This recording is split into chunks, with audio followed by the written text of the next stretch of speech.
Okay, so just on the start of my 3-day hike, I'm in Cuckmere Haven, which is near Burling Gap, just at the start of the Seven Sisters.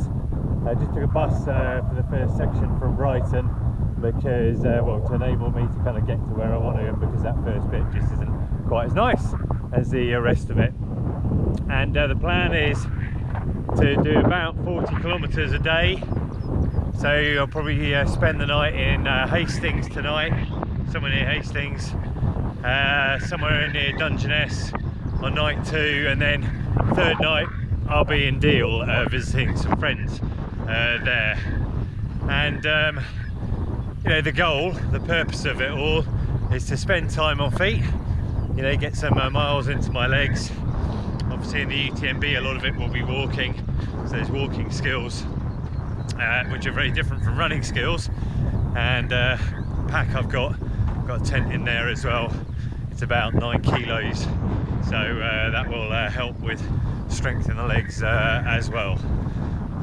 So yeah, and I guess ideally in a strange way might seem counterintuitive, but I'm also hoping to, you know, experience some discomfort as well. You know, the weather's good today, maybe it's going to rain, maybe it's going to get cold. Certainly, you know, by the time I've done 120 kilometers over 3 days, I'll probably be pretty tired.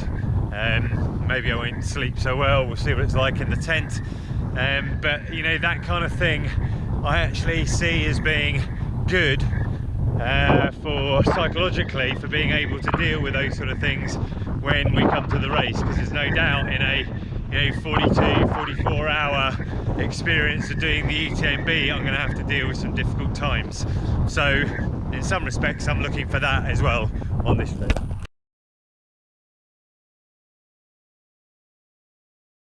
Just coming to the end of the Seven Sisters walk into Eastbourne, and just on the horizon you might be able to see the coastline where I'm heading, which I think tapers off somewhere around there at Dungeness.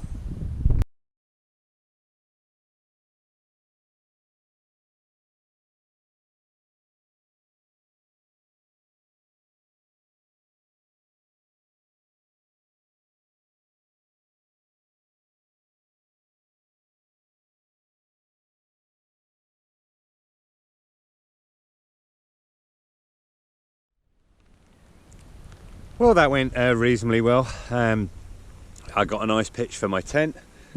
It was quite windy, rained a bit in the night, but it always sounds worse when you're inside a tent. And you know, probably got like a, what would you call it, a 5 out of 10 night sleep, so that's good. And then a bit of a grey day today. It's going to rain most of the morning. So on to Dungeness. So overall, day one I would say went pretty well. I think I did 45 kilometers in something like 8.5 hours, and that's slightly like I took a couple of wrong turns, but it's not really about how quickly I was trying to go, it's about covering the distance and getting time on feet.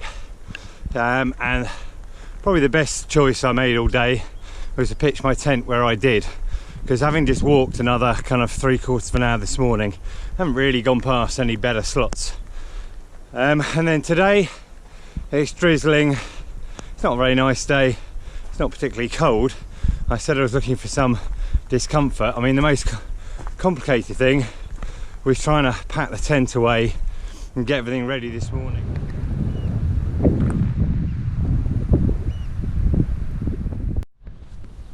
Feels like quite a long day today. I guess I started at 8 in the morning, and that was over in Lite. Through Lite, along through Rye, beautiful bird reserve there, but you have to go all the way up the estuary to Rye and then down on the other side to Camber, and then it's a long haul inland because there's a military base. Once you get into Romney Marsh, you have to go in on Jury's Gap, and then I took a really bad diversion once I got into Romney Marsh down to Dungeness. But I've been through there, cut onto the coast, and coming up to Dymchurch, and hopefully somewhere up here I'll be able to find somewhere to camp for the night. It does look very beautiful. You can see where I'm heading tomorrow over there, White Cliffs of Dover in the background.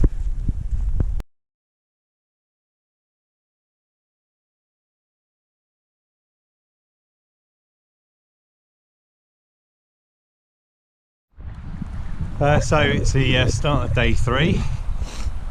I'm somewhere around either Littlestone or Greatstone, just still on coming out of Romney Marsh, and camping last night was okay, you know, sort of, I guess, average night's sleep again, but it wasn't cold.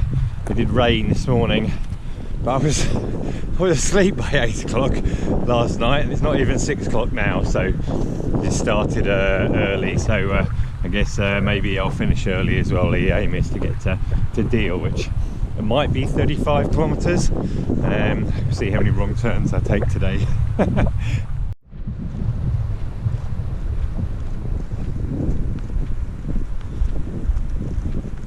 So actually, surprisingly nice walk from Folkestone to Dover. I had to do a bit of up as well for the first time in a long time since I left Hastings, but really nice to be walking on soil again rather than just concrete. And you know, it's been proven to be a good 3 days, you know, continuing while you're feeling really tired. It's a completely different challenge from the UTMB, but hopefully it will benefit me down the track.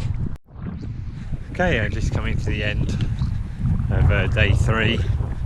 Overall it's going to be about 140 kilometres over 3 days, which you know, it doesn't approximate in any way to the UTMB or even any other ultra marathon, but I have got a 9 kilo pack, and you know, been on my feet for, I don't know, 27 hours, something like that. And yeah, there's plenty of times where I've wanted to stop, particularly when I lost my way in Dungeness, but I think it's probably done what I was hoping to achieve. You know, it's a kind of a load session over 3 days, packing a lot in, my biggest week yet. You know, think about what the challenge I've got ahead is. I've got to, you know, in that instance, put out much further with much more vertical in a shorter period of time. So, you know, it's I've ticked the boxes. It's a good session. Thinking about, you know, what I've learned from the last few days. I've learned is it's strange that initial discomfort doesn't feel so bad. Like day 1, my shoulders were killing me, and now I've just settled into it, and you know, managed to keep a fairly steady pace all the way through. And my shoes, my feet, you know, don't feel too bad, and that's kind of important. I've got a slight blister, but I've got no pain from it at all. So I've learned the shoes are okay as well. And you know, walking is quite an important part of it, of the actual race. And so I don't know if I've improved my technique there, but I've certainly got some of it in. So next week I'll get back to some more traditional training, more running, try and make it a vert week, get as much vertical as I can at home in Brighton. Maybe, I guess that will be like 2,500 to 3,000, depending how it goes. And then I think I've got a week off, or recovery week after that, and then I've got 3 weeks which include competition.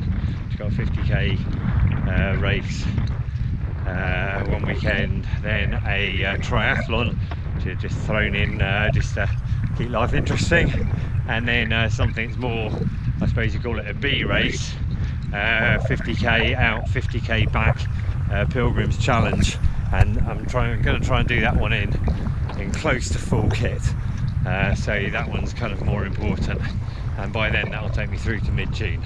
So plenty coming up.